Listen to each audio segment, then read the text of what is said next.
Hi everyone, welcome back to my channel. Grab your coffee, grab your snack, and hopefully some better lipstick than this.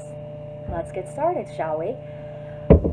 I had asked on my Facebook whether or not you, my viewers, wanted to have another spooky video or a video on how I almost died. And I am going to do the sleep paralysis that was requested, but first I wanted to get this video out of the way. Mostly because it's kind of cathartic for me to talk about it, and for one, and for two, I mean, it happened. It's a part of me, it's a part of who I am, I have the scars to prove it. So without further ado, here is the story of how I almost died. In 2012, I had RNY gastric bypass.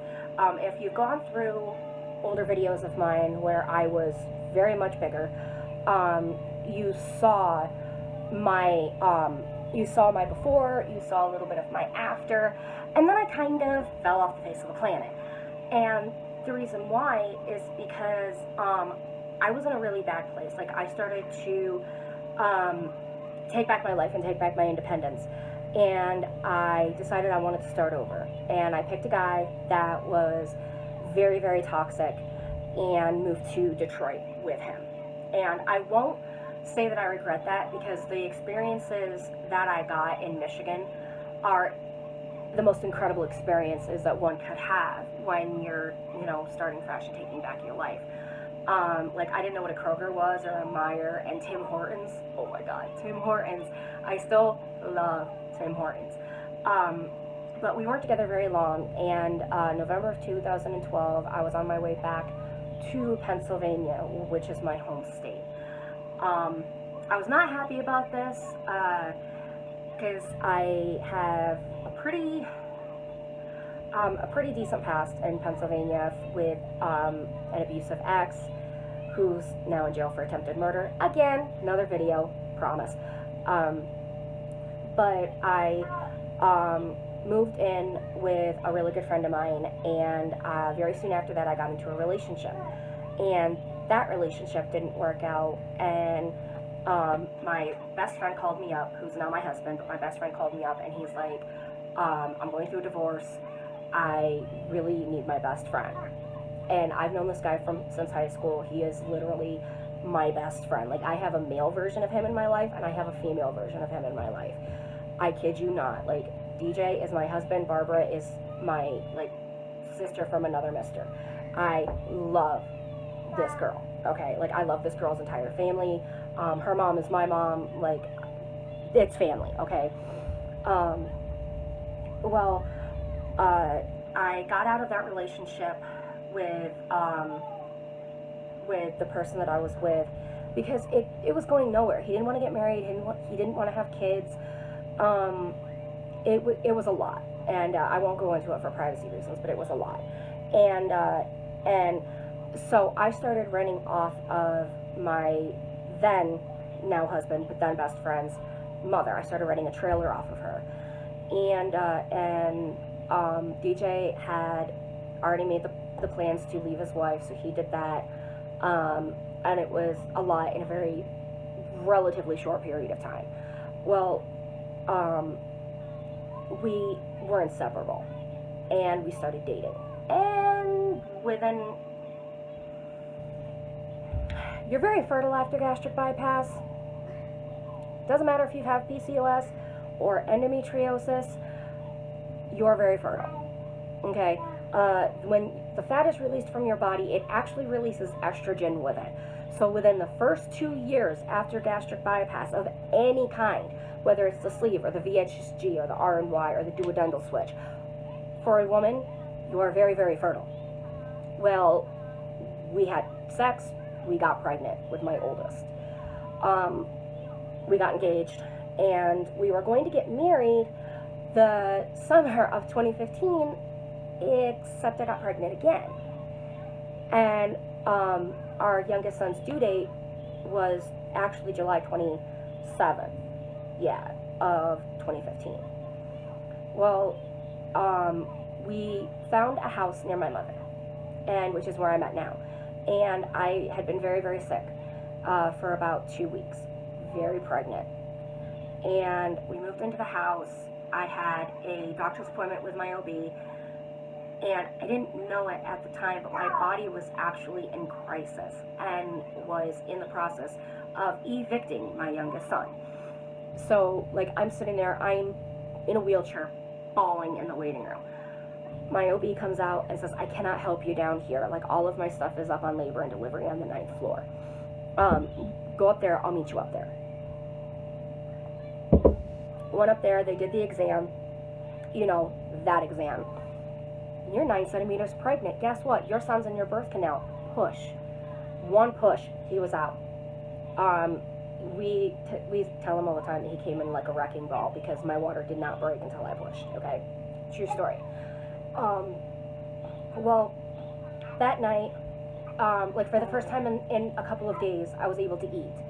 And, cause like I was living on Gatorade and protein shakes and stuff like that because I could not eat solid food. Like I was in so much pain. And I wasn't even taking Tylenol because I was pregnant, you know? So, I mean, here I was, toughing it out, taking Tums, taking Metamucil, taking, you know, drinking peppermint tea and protein shakes and stuff like that. But after I had my son, I'm like, yay, it's all better, I can eat, like all the pressure's gone, like that, I'm gonna be okay. And my poor husband, for the second time that we had a child, he did not get any sleep. He was up for like 24 straight hours. Calls into work and says, hey, my fiance just gave birth to our son. I'm not going to make it in tonight. I'm going to stay up here at the hospital with her. And it was about 2 a.m. and something was wrong. I could tell something was wrong. And I wasn't feeling good. So I pushed the nurse's call button and I woke up DJ, who's very hard to wake up because of his sleep apnea. But I woke up DJ and I said, you need to go get the nurses now. I'm going to die. You need to go get the nurses. And I remember them giving me pain medication, and it was morphine. And that ended up not being enough. There was a lot of free fluid in my abdomen. They did the ultrasound. They were waiting for another ultrasound to come in that was better quality to try to figure out what was wrong. And they gave me fentanyl. And so I was pretty out of it. Like, I was like, yay, what? And they said, we are going to have to do an emergency surgery to save your life. Like, we're going to have to do an XLAC, an exploratory laparotomy. And it was a female surgeon, and I was looking at DJ, and I was cold. I just was so cold. And I remember looking at the heart monitor, and my heart rate was like 250 beats per minute.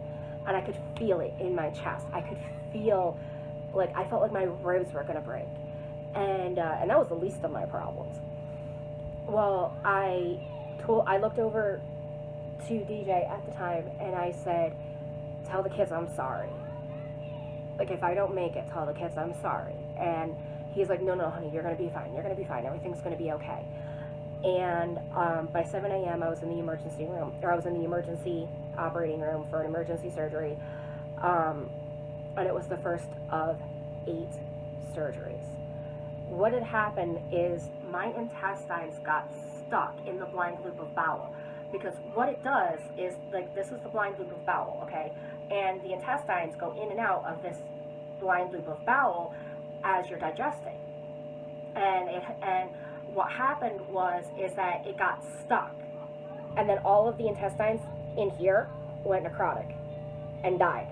And so all of the intestines that were going up into my original stomach also went necrotic, and my original stomach exploded. So I was instantly septic because I had all of those gastric juices in my body, touching all of my organs.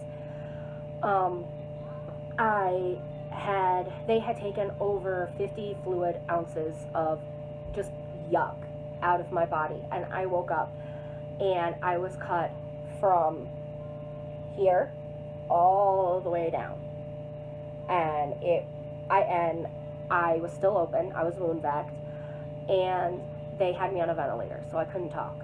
I had no voice, which you will probably see there, or there. But so here I am. My son is currently behind the nurses station, because in our hospital there's no nursery. They actually send doulas and midwives and nurses to come in, and lactation specialists to come in and help you bond with your baby. Like, that is what that time is for. But so they had no nursery for nothing like this, were they prepared for. And so I woke up in the ICU, and I was like in the corner room, and I just kept hearing them say, like, if she makes it through the night, she's gonna have to have another surgery. And I remember posting in my fentanyl propofol haze on Facebook, it's 1 a.m. and I don't have to go back into surgery right now. And because somehow my brain was basically like, 1 a.m., you're going to have another surgery if this, and this doesn't happen. I didn't know what the this, and this was, but So 8 surgeries later, let me back up. 7 surgeries later, I'm still feverish from being septic. I have a J tube in, because I had actually sneezed out my nose tube, like my nose feeding tube.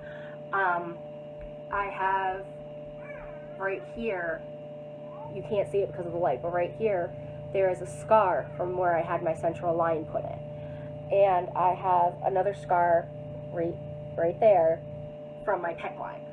I had to have IV antibiotics, and I was transferred down to Geisinger in Danville, Pennsylvania. I was actually life flighted, and my father was like, she's scared of heights, and they're like, oh no, don't worry about it. Like, here's Ozzy, here's where she's going to be at in terms of like drugging and sedation and things like that. And so I was life flighted down to Danville, and stay upstairs now. I mean it. So I was life flighted to Danville, and immediately they had to first off stabilize me because I had crashed in the helicopter. And they put in all of these drains. And at the time I had five or six drains, not including my J tube, which they could also use as a drain, as well as to feed me, because my esophagus had actually gotten damaged because of the sepsis and the acidity of gastric juices. So like all of this had to heal. And so I was in LTAC for about a month and a half, and I got out of the hospital on August 27th, and but I literally had to learn how to walk all over again. I had to learn how to feed myself all over again, because like for the full 8 weeks that I was in the hospital, I was basically NPO, which is nothing by mouth. And the last couple of weeks I was in LTAC, they're like reintroducing things to my diet. And for the longest time, like, tomato soup was my favorite thing in the world, or tea. Because hospital coffee is not coffee. Like, let's just get that straight right now. It's not coffee. This is the baby I gave birth to, by the way. Say hi, Jason. Say hi. He just wants to eat his potato chip. Here's your Kindle. Go play. And so I was sent home, finally, and so I could be with my babies and my husband. And I didn't know until afterwards, but like I had apparently flatlined 3 times, twice on the emergency room table, once in the helicopter. I now cannot be an organ donor at all because of the damage to my organs, and I'm pretty lucky to be alive. I still suffer from chronic pain. Don't get me wrong, I had a hernia that went from literally right under here. Actually, hang on, I'll show you. Okay, not safe for work, guys, but this is the scar from where the hernia got repaired, and it goes all the way down, and then I have a C-section scar, so it's an upside down T, it's an anchor, and but that's the story of how I almost died, and how I am So grateful to be alive. Till next time, bye-bye.